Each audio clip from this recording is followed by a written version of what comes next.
A paz do Senhor, amados, estamos aqui mais uma vez e amadas. Estamos aqui mais uma vez para estudar o livro de Apocalipse. Eu quero te convidar, vamos orar ao Senhor. Pai querido, nós queremos mergulhar na Tua palavra. Mais uma noite, Deus, onde queremos ouvir Tua voz. Queremos que o Teu Espírito, Senhor, venha e nos revele Jesus Cristo, Messias, nos revele a Tua palavra, a Tua mensagem, edifica a nossa vida, repreendemos todo impedimento para entendermos aquilo que Tu tens preparado para aqueles que Te amam. Fala conosco e em nome de Jesus oramos. Amém. Amados, nós estamos estudando então Apocalipse e as 7 cartas. As 7 igrejas, de fato, dessas 7 cartas, elas existiram e na cidade da Ásia Menor, no tempo de João. E em Apocalipse 1:11, João vai mencionar o nome delas: Éfeso, Esmirna, Pérgamo, Tiatira, Sardes, Filadélfia e Laodiceia. Nós já estudamos Éfeso, Esmirna e Pérgamo. Para alguns estudiosos, essas igrejas representam 7 períodos da história da igreja, desde o tempo de Cristo até a sua volta. Já para outros, retratam vários tipos de comunidade cristãs ao longo da história.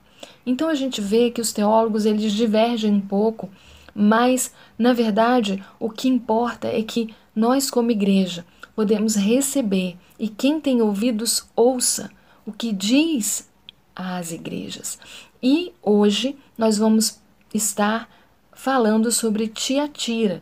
Mas antes de entrarmos no texto, que está em Apocalipse 2, você vai abrindo tua Bíblia, Apocalipse 2, de 18 a 29. Antes de irmos direto na palavra, eu queria dar uma contextualizada na localização de Tiatira. Tiatira, que é a 4ª igreja, a atual Akhisar, na Turquia, era conhecida pela manufatura de tecido e púrpura. Eu não sei quantos lembram, mas em Filipos, Paulo conhece uma mulher de Tiatira.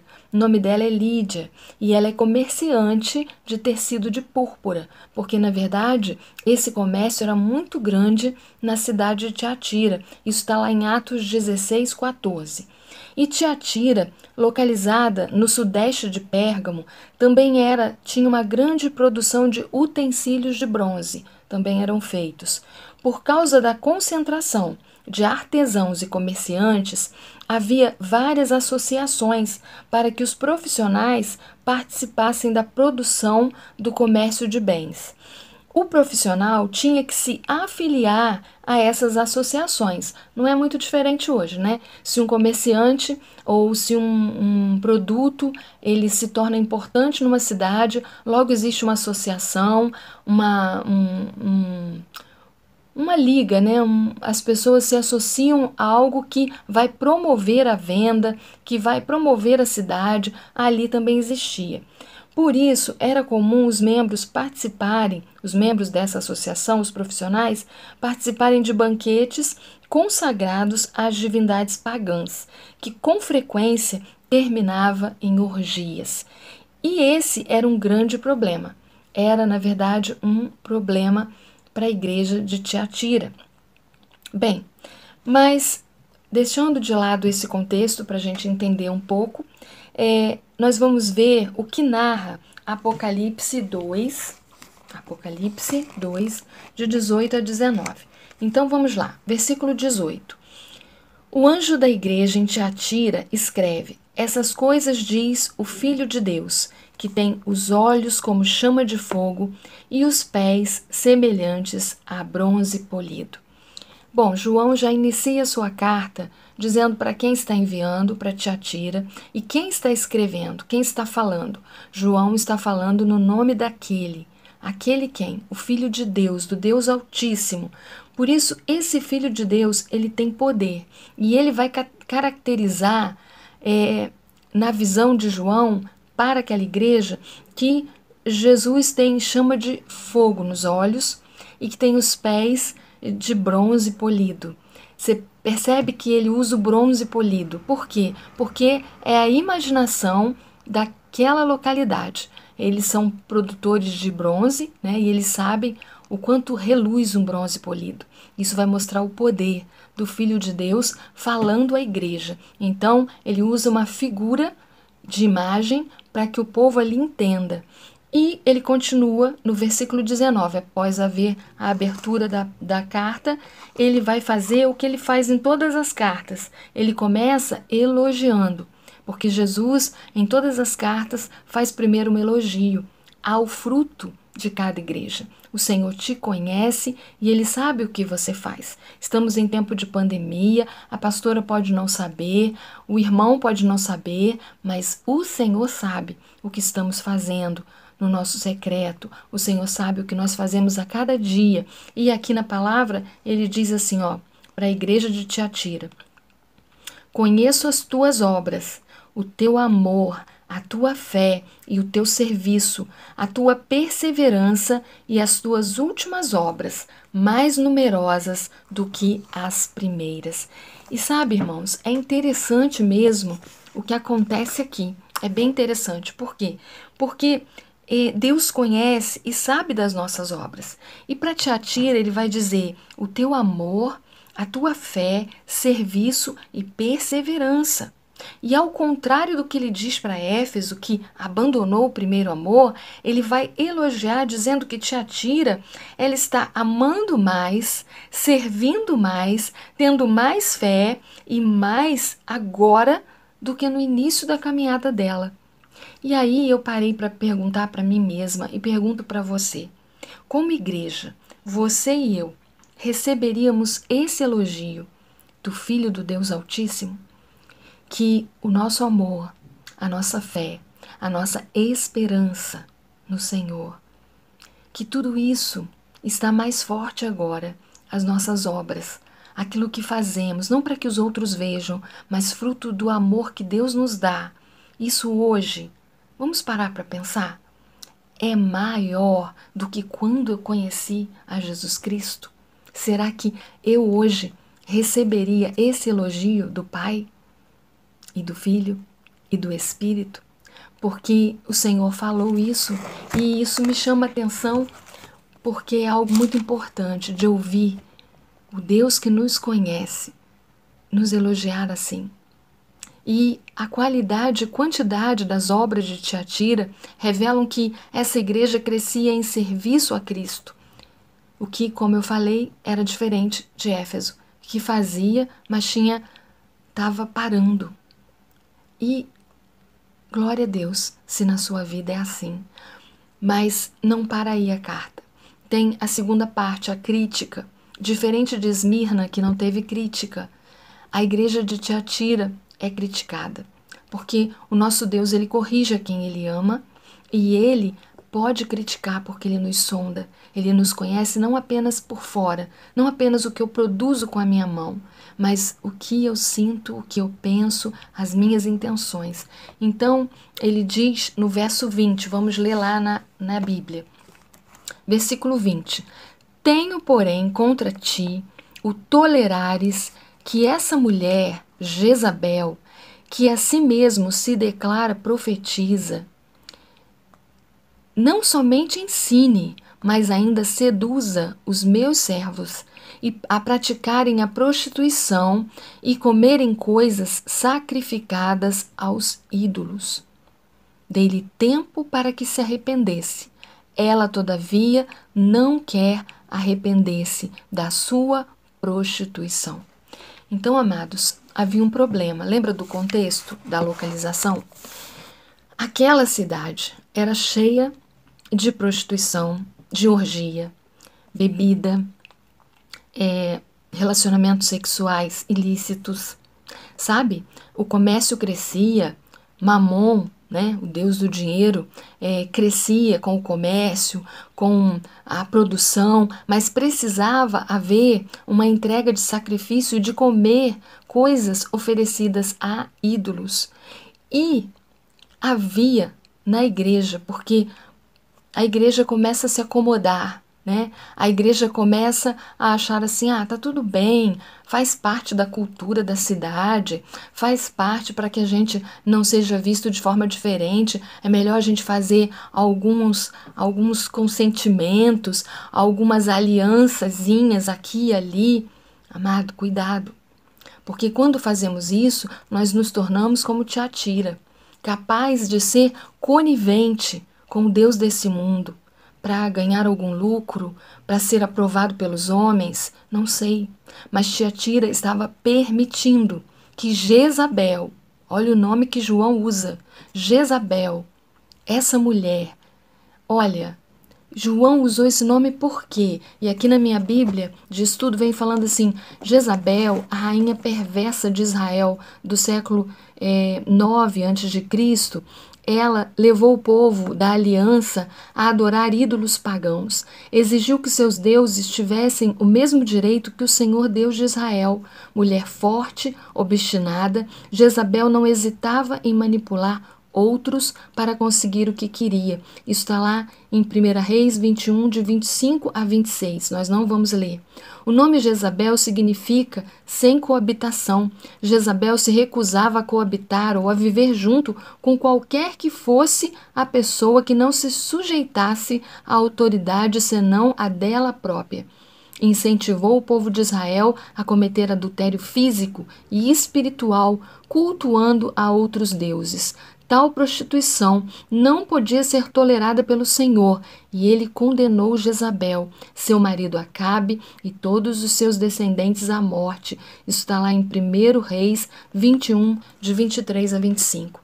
Então, provavelmente, João ele vai usar o nome Jezabel e vai dar a essa mulher que em questão estava ensinando imoralidade, como as dos Balaítas e seguidores de Balaão, Balaanitas, seguidores de Balaão, estava envolvida em idolatria.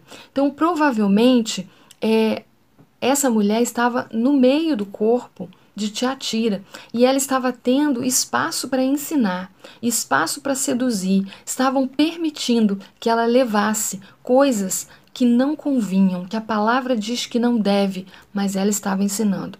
Então, como o Senhor é Deus e ele não suporta, no passado foram eliminados os adoradores de Baal e também foi eliminada toda a descendência de Jezabel. Mas toda vez que nós permitimos que isso volte para o meio do corpo, para a vida da igreja, nós estamos consentindo num pecado que Deus abomina. E a palavra do Senhor que ele não aceita. Diz também que provavelmente Deus já tinha advertido, mas não houve arrependimento da parte dela. No caso aqui, a mulher de Tiatira que estava ensinando e que foi chamada de Jezabel para fazer referência àquilo que o povo de Deus conhecia como não correto diante de Deus, um espírito de Jezabel é um espírito de divisão, é um espírito de prostituição, e isso não deve estar no nosso meio, deve ser tirado de nós. E foi dada a essa mulher a oportunidade, mas ela não se arrependeu.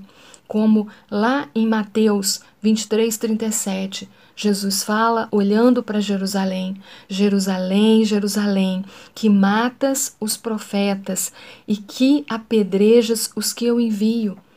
Tanto quis recolhê-los como pintinhos debaixo de minhas asas. Deus falando, né? E o coração de Jesus doendo, porque ele veio para salvar o seu povo, mas eles não se arrependeram. E então o Senhor nos dá oportunidade de sermos igreja como Tiatira, oportunidade de arrependimento. Amado, essas cartas são para conserto. E se você, como eu, entende que o rei está voltando, que o dia está próximo, deixa o Senhor consertar a tua vida. Entenda que essa palavra é para você, é tempo de arrependimento, é tempo de conserto, porque o julgamento vem, e o julgamento está no verso 22 e 23. Diz assim, deixa eu beber uma aguinha, ó. Verso 22 e 23. Eis que aprosto de cama, bem como em grande tribulação os que com ela adulteram, caso não se arrependam, entende? Das obras que ela incita. Matarei os seus filhos, e todas as igrejas conhecerão que eu sou aquele que sonda mentes e corações. Ó Deus, e vos darei a cada um segundo as suas obras. Por isso ele pode nos julgar, porque ele não julga apenas a aparência. Ele sonda mentes e corações. O Espírito Santo é o único que pode, porque o Espírito Santo é o Deus conosco que nos sonda, que nos conhece por dentro, Espírito que nos dá a oportunidade. Arrependei-vos e crede no Evangelho. Arrependei-vos e crede nas boas novas. É tempo, e o julgamento, todos os associados de Jezabel sofrerão grande tribulação, e seus filhos morrerão. Todos os que se associam a coisas impuras, a coisas condenáveis, não terão salvação. Amados, é uma palavra dura, mas necessária de ouvir. Eu e você queremos entrar na boda, queremos estar com o Pai, então que a gente possa se arrepender. Se tem algo errado na nossa vida, conserta. Não desespera, apenas peça perdão, porque se você se arrepende, o Senhor perdoa. Lucas 15, o Senhor é Deus que resgata o perdido, aquele que se arrepende. O Pai faz festa quando o filho volta. Volte ao Senhor, volte ao amor do Pai, porque Ele te sonda e te conhece, amém?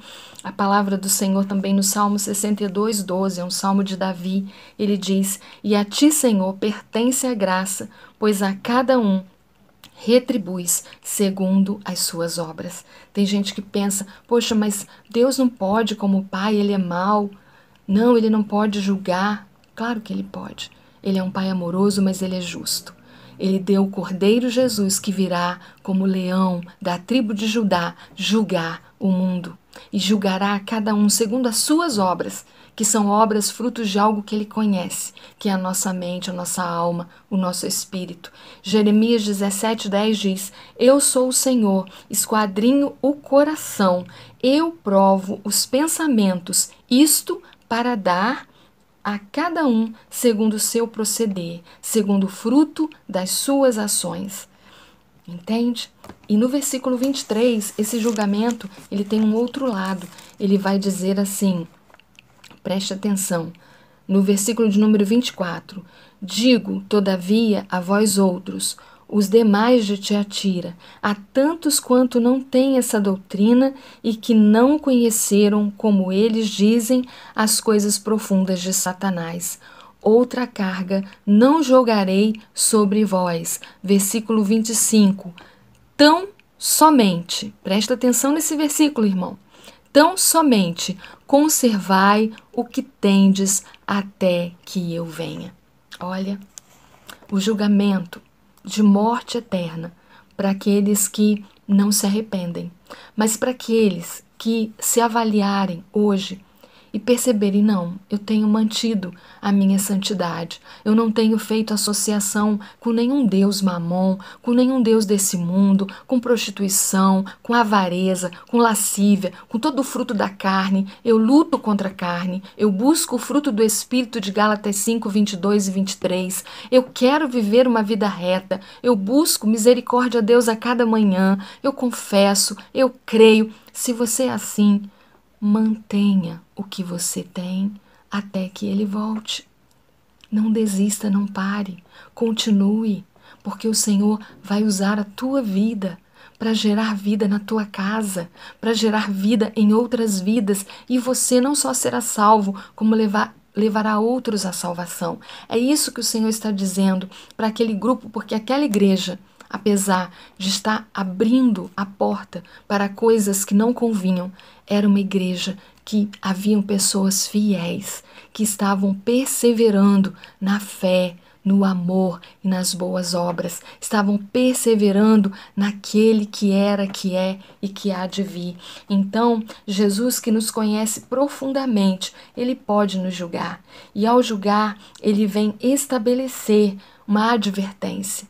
Ser fiel. porque tem promessa para a tua vida. E a promessa se encontra no versículo 28, diz assim: assim como também eu recebi de meu Pai, dar-lhe-ei ainda a estrela da manhã. Primeiro no versículo de número o anterior, o 27, também é promessa. Eu vou ler do 26 em diante, diz assim: ao vencedor que guardar até o fim as minhas obras, eu lhe darei autoridade sobre as nações. Por quê? Porque a igreja que for salva, o Apocalipse diz que há o tempo do milênio, e essa igreja voltará para governar a terra. Entende? Então, ele vai dar autoridade sobre as nações. E hoje, se você está perseverando, ele te dá autoridade em Cristo a pedir às nações por herança, a orar por elas. Amém? Ele te dá essa autoridade. E tudo que ligarmos na terra é ligado no céu, lembra? Então, persevera nessa fé. E com o cetro de ferro as regerá e as reduzirá a pedaços como se fosse objeto de barro. Assim como também eu recebi de meu Pai, dar-lhe-ei ainda a estrela da manhã. Então, a promessa de autoridade para aquele que se mantém fiel e persevera e continua frutificando em espírito e em verdade a adoração ao Senhor. Mesmo nesse tempo de pandemia, ele promete a estrela da manhã. Alguns interpretam a estrela da manhã como Cristo, porque em Apocalipse 22:16 vai dizer que ele é o rebento, o renovo, o que está lá em Isaías 11, mas vai dizer também: eu sou a estrela da manhã. Então, o Senhor Jesus toma para si essa expressão, estrela da manhã. Quem é a estrela da manhã? É o sol que aparece, que aquece. Só que há também estudiosos que dizem que pode se referir à estrela de Vênus, símbolo de vitória e soberania. Olha, o que importa é que aquele que ora e que vive a palavra, esse tem vitória. E aí encerra-se a carta, como as demais, dizendo: quem tem ouvidos, ouça. Você tem ouvido? Ouve o que o Espírito diz às igrejas. Você é a igreja do Senhor? Se não é, Ele te quer como noiva do Cordeiro. Ele te quer fazendo parte desse momento da história, os últimos dias. E eu me alegro por poder dizer que eu estou vivendo um momento junto contigo, onde o Senhor diz: guarda o que tu tens. Se você não tem, se arrepende. Se você está em pecado, se arrepende. Eu quero orar pela sua vida.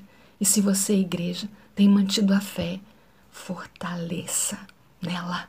Firme está o meu coração, ó Deus. Aleluia. Oremos. Senhor, tu me sondas e me conheces, sabes todos os meus pensamentos. Senhor, tu nos sondas e nos conheces, como no Salmo 139. Ainda a palavra não me chegou à língua, tu a conheces. Tu me formas, tu me conheces, tu sabes, Senhor, do meu pensar, do meu deitar, do meu falar. Deus amado, vê se há em mim algum caminho mau e guia-me pelo caminho eterno. Senhor, o Senhor nos formaste bem no centro do ventre da nossa mãe, tu nos sonda, tu nos conhece. Pai amado, em nome de Jesus, tira de nós todo o caminho mau. Tira, Senhor, tira do meio da igreja todo espírito de Mamon, todo espírito de Jezabel, toda a falsa doutrina, toda sedução ao dinheiro, ao sexo, à orgia, a tudo que não convém. Senhor Deus, as alianças terrenas que trazem maldição. Maldição, Senhor, no pensar, no falar, porque a boca fala do que está cheio o coração. Torna-nos puros, lava-nos e dai-nos, Senhor, condição de perseverar. Pai, que em nome de Jesus, como te atira, possamos ser elogiados por ti, porque o Senhor vê em nós uma fé operante. A fé sem obras é morta. Dai-nos uma fé operante. Dai-nos um amor confiante. Dai-nos vida e vida em abundância. Perdoa as nossas faltas e dai-nos a oportunidade de vivermos contigo a vida eterna em Cristo Jesus, o sol da manhã, o sol da justiça. Dai-nos a força do teu Espírito. Aviva a nossa fé. Dai-nos a força do teu Espírito, que possamos ter a luz que resplandece nas trevas e que, em nome do Pai, do Filho e do Espírito Santo, a tua igreja receba o teu renovo, a nova aliança em Cristo e a vida eterna, até que Ele venha. Os filhos da promessa mantenham aquilo que têm. Amém. Shalom. Que Deus o abençoe. Saudade. Beijo.